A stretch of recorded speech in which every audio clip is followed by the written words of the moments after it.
शिवाय नमस्तोभ्याम। हर हर महादेव। दोस्तों, हम सबको पता है कि आज है 14 जून को शिव शनिवार का बहुत ही विशेष सा दिन, और साथ ही साथ आज है संकष्टी गणेश चतुर्थी, जो कि इस दिन को और भी खास और भी विशेष बनाता है। हम सभी लोगों को आज के दिन एक छोटा सा दिया लगाना है। वो दिया कहाँ पे लगाओगे? अपने घर पे लगाना है, और वो दीपक सरसों और तिल के तेल का दीपक होगा। ध्यान रखिएगा, अलग अलग तेल का दीपक नहीं लगाना है कि सरसों का दिया आप अलग बनाएंगे और तिल के तेल का अलग बनाएंगे। ऐसा नहीं है, बल्कि आपको एक ही दीपक के अंदर सरसों का भी तेल डालना है और उसी दीपक के अंदर आपको तिल का तेल भी डालना है। मैं कई बार इस उपाय को बता चुकी हूँ, रिपीटेड उपाय है, लेकिन आप लोगों को हर बार याद दिलाना ज़रूरी होता है।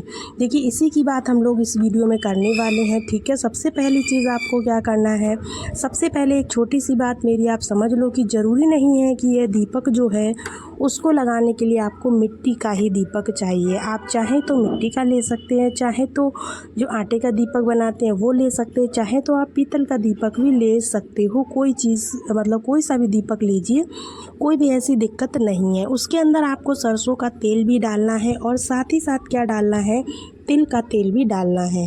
अब एक यहाँ पर नियम सुन लीजिएगा। नियम क्या है? नियम कहता है कि ऐसा नहीं होना चाहिए कि तिल का तेल आपने ज़्यादा मात्रा में डाल दिया और सरसों का तेल जो है आपने कम मात्रा में डाला। नहीं, आधा आपको सरसों का तेल डालना है और आधा आपको तिल का तेल डालना है। कौन सा दिन है? तो सभी को पता है, शनिवार का दिन है। तो कौन सी बत्ती लगेगी?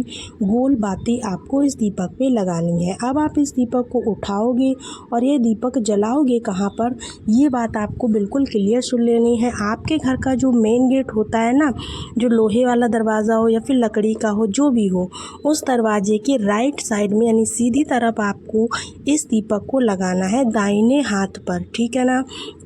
इस दीपक को जलाना है। मेरी बातों को बहुत ही ध्यान से समझिएगा। अब जैसे समझ लो कि मैंने आज शनिवार का दिन है, तो अब आप जब दीपक को लगाओगे तो पहले दीपक के नीचे थोड़ा सा काला तिल ज़रूर से डाल लीजिएगा। बहुत ज़्यादा नहीं, बल्कि एक चुटकी काला तिल डाल लीजिएगा। बस आपको थोड़ा सा काला तिल डालना और उसी काले तिल के ऊपर आप लोगों को इस दीपक को रखना है और दीपक को प्रज्वलित करना है। ठीक है ना? जब दीपक जलाओगे तो आपको मैंने एक मंत्र हमेशा ही बताया है, कई बार बताया है। किसका मंत्र है? वो भगवान शनिदेव का मंत्र है। तो दोस्तों, वो मंत्र है ओम सम शनिश्चराय नमः। मैं एक बार फिर से बोल रही हूँ, ओम सम शनिश्चराय नमः। इस मंत्र को स्मरण करते हुए आप लोगों को यह जो दिया है वो जलाना है। जब दीपक आप जला देंगे तो एक चुटकी काला तिल जलते हुए दीपक के अंदर आपको अपनी पूरी फैमिली, पूरे परिवार का नाम व गोत्र बोलते हुए इन काले तिल को आपको डाल देना है। साथ ही साथ आपके घर में पूरे परिवार में खुशियां भर देंगी। फिर आपको जीवन में कभी पीछे मुड़कर देखने की ज़रूरत नहीं पड़ेगी। ठीक है ना? तो करिएगा ज़रूर।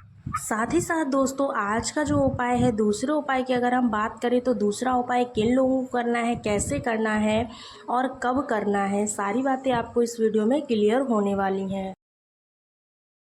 दूसरा उपाय भी आप लोगों को सरसों के तेल के साथ में करना है। अब शनिवार का दिन है और सरसों का तेल ना बताया जाए, इसका उपाय यह कैसे करना है। देखिए, सभी चीज़ें इस वीडियो में बताएंगे, थोड़ा सा समझने की कोशिश करिएगा दोस्तों। लेना क्या है, स्पेशली ये उपाय हम उन लोगों के लिए करने वाले हैं जो रोग मुक्ति के लिए रहते हैं, मतलब कि जिनको घर में दवाइयाँ ख़त्म ही नहीं होती हैं, बहुत ज़्यादा कोई बीमार रहता है और लगातार दवाइयाँ खाते ही रहता है, तो उन लोगों के लिए ये उपाय बहुत ही ज़्यादा उपयोगी होने वाला है। करना क्या है, इसके लिए आप लोगों को क्या लेना है, सरसों का तेल लेना है। क्या लेना है? सरसों का तेल। बिल्कुल आप लोगों को ऐसे ही सरसों का तेल ले लेना है। किसमें लेंगे आप? कटोरी भी ले सकते हैं या फिर किसी भी बोतल में ले सकते हैं। सरसों के तेल के अंदर कुछ भी नहीं डालना है, बल्कि आप लोगों को जो तावे का लोटा होता है ना, उसमें जल भर लेना है और फिर सीधा पहुंच जाना है महादेव के शिवलिंग के पास में। जहाँ पर महादेव की शिवलिंग हो, आप मंदिर में जा सकते हो, घर में भी कर सकते हो। अपना फेस रखेंगे उत्तर दिशा की तरफ और वहाँ पर पहुँच करके सबसे पहला काम आप सबको क्या करना है, तो आपके पास में है एक सरसों का जो तेल है वो है, साथ में एक चुटकी काला तिल है। मैंने बताया नहीं, लेकिन आपको बता दें कि शनिवार के दिन काले तिल के बिना कोई भी उपाय नहीं होता है। उस व्यक्ति का नाम और गोत्र बोलकर आपको सबसे पहले काला तिल शिवलिंग पर चढ़ाना है। जब हम शनिवार के दिन महादेव के शिवलिंग के ऊपर कोई भी पूजा पाठ करते हैं तो आपको पता होना चाहिए कि हम लोग किसका स्मरण करते हैं।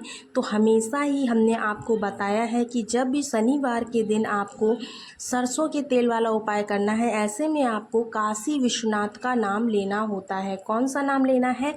बहुत ही विशेष नाम है, किसी खास उपाय को करने पर ही इसको लिया जाता है। काशी विश्वनाथ महादेव का नाम लेकर के तिल उस व्यक्ति का नाम और गोत्र बोल करके आपको शिवलिंग पर चढ़ा देने, और फिर आप लोगों के पास में जो सरसों का तेल है ना, उसे आपको शिवलिंग पर समर्पित करना है।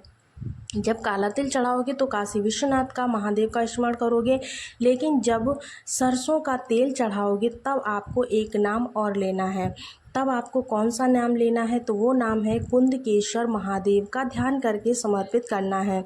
और फिर इतना करने के बाद में एक लोटा जल लेना है, श्री शिवाय नमस्तोभ्यम बोलते हुए उसका जाप करते हुए आपको शिवलिंग के ऊपर इस जल को समर्पित कर देना है। इससे आपके परिवार में बहुत सारी खुशियाँ आएंगी और घर का जो भी इंसान बहुत दिनों से लगातार दवाइयाँ खा रहा था, लगातार बीमार था, तो उसकी जो बीमारी है वो जल्द से जल्द दूर हो जाएगी।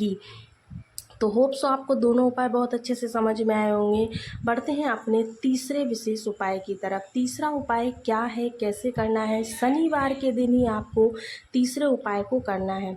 इसमें से जो भी उपाय आपको समझ में आए वो कीजिए। देखिए, ये उपाय भी आप रोग और बीमारी को दूर करने के लिए कर सकते हैं, ठीक है ना।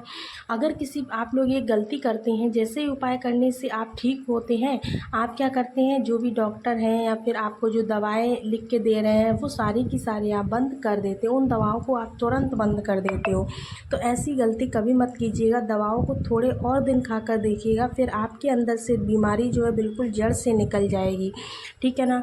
तो ये जो उपाय बताने जा रहे हैं, ये उपाय आपको बीमारी के लिए ही करना है। जब आप उपाय करें और उस उपाय से आपको फ़ायदा हो जाए, और अगर आप मेडिसिन खा रहे हैं तो डॉक्टर साहब से जाकर के मिलिएगा कि पहले से मेरी तबीयत जो है अब बेहतर है, तो मुझे जो समस्या थी अब वो समस्या नहीं है। तो क्या करना चाहिए? क्या हम आपके द्वारा दिए गए जो भी दवाई है उसको बंद कर दें? अगर डॉक्टर कहता है कि हाँ बंद कर दो, तभी आपको बंद करनी चाहिए, ठीक है ना। और साथ ही साथ उपाय भी करना चाहिए। अगर उपाय करते हैं तो दवाई को बंद मत कीजिएगा, बल्कि दवाई भी खाइए और उपाय भी कीजिएगा, ठीक है ना। तो कैसे करना है उपाय, चलिए समझते हैं। तीसरे उपाय के लिए दोस्तों लेना हमें एक बेलपत्र। अब यहाँ पर एक नियम सुनिएगा, ये कौन सा दिन है? शनिवार का दिन है। और ऊपर से शनिवार के दिन कौन सी तिथि पड़ रही है तो आपको बताया है मैंने, आज है संकष्टी गणेश चतुर्थी की तिथि। ऐसे में आप सभी लोगों को लेना है एक बेलपत्र, बहुत ही प्यारी सुंदर सी बेलपत्र लीजिएगा। यह उपाय हम अपने परिवार की इच्छा पूर्ति या फिर बीमारी से निजात पाने के लिए कर रहे हैं, अपनी फैमिली की विशेष मनोकामना को पूरा करने के लिए कर रहे हैं। तो क्या करना है, आपको एक बेलपत्र ले लेनी है और उस बेलपत्र को लेकर के पहुंच जाना है शिवलिंग के पास में। उपाय घर पर भी कर सकते हो और मंदिर में भी कर सकते हो। हमेशा अपना चेहरा आपको उत्तर दिशा की तरफ रखना है जब भी आप पूजा पाठ करते हैं। भले ही हम महादेव की शिवलिंग के पास में जाकर के उपाय कर रहे हैं, लेकिन शनिवार के दिन को ध्यान में रखते हुए आपको करना है। हमें एक ही महादेव का स्मरण करना होता है इस दिन। वो कौन से हैं? काशी विश्वनाथ महादेव, ठीक है ना।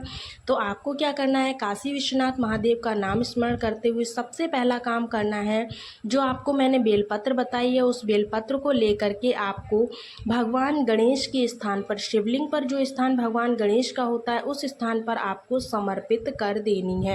उनसे यही विनती करनी है कि हमारे घर में, परिवार में जो भी प्रकार की, जिस भी प्रकार की समस्या चल रही है वो सारी समस्याएं दूर हो जाएं। इसके साथ ही साथ आपको अपने साथ एक लोटा जल लेकर जाना है। इस बेलपत्र को समर्पित करने के बाद में आपको एक लोटा जल शिवलिंग पर श्री शिवाय नमस्तोभ्यम बोलते हुए समर्पित कर देना है। ध्यान रखिएगा, इस पूरे उपाय में काशी विश्वनाथ महादेव के नाम का विशेष महत्व है, तो आप उसको लेना मत भूलिएगा। बहुत ही प्यारा सा उपाय है, बहुत ही विशेष उपाय है जो कि भगवान श्री गणेश के लिए किया जा रहा है, तो आप ज़रूर से कीजिएगा।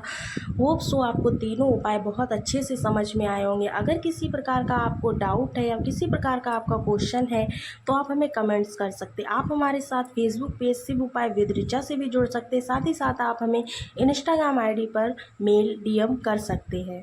ठीक है ना दोस्तों, तो चलिए मिलते हैं अब आपको अगले नए वीडियो में। तब तक के लिए सभी को राधे राधे, श्री शिवाय नमस्तोभ्यम।